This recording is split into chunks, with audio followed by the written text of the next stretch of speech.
Hi, my name is Logan Cohen. I'm a licensed marriage and family therapist, an approved supervisor with the American Association of Marriage and Family Therapy, and the founder of New Leaf Counseling Group in Charlotte, North Carolina. I want to speak with you today about parenting.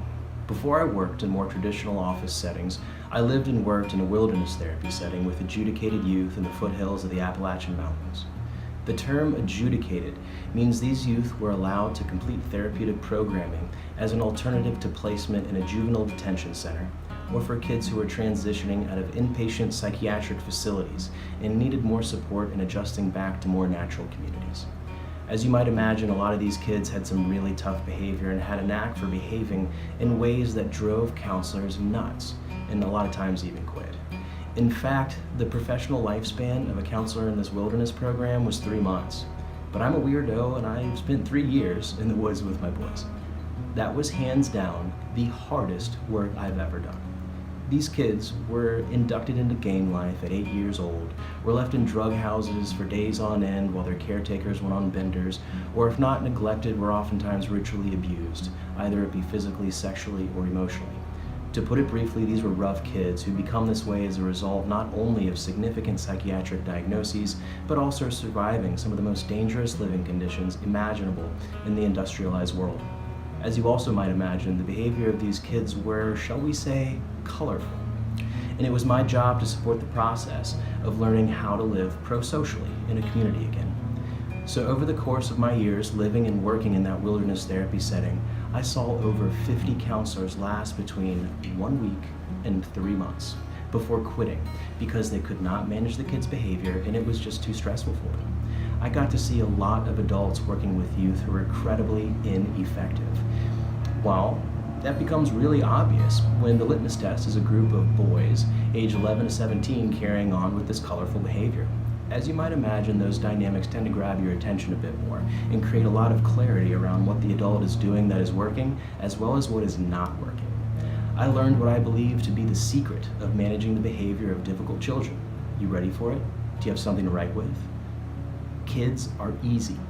It is us adults that are complicated.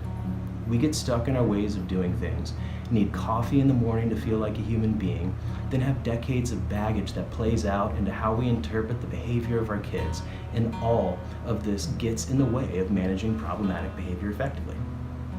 If you're still watching, then you're ready to digest the rest of this video.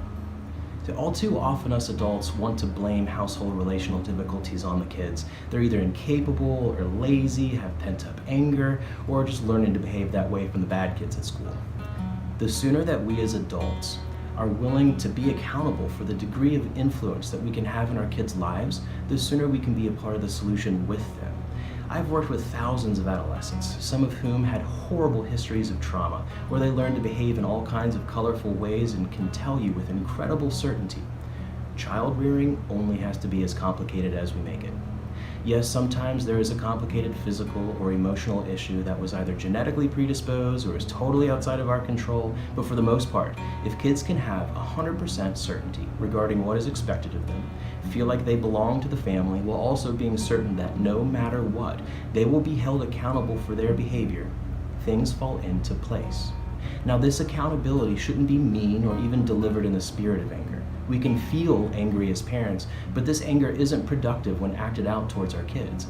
While the anger might provide helpful energy to follow through with a consequence, any accountability brought by a caretaker should be done so compassionately, yet firmly, and with positive or negative consequences that are directly connected to the quality of the problematic behavior in question. Got all that? This way the outcome is directly impacted by the choice, which is how kids learn at a fundamental level. When these action items are happening, the kids get to have ownership over how their day goes.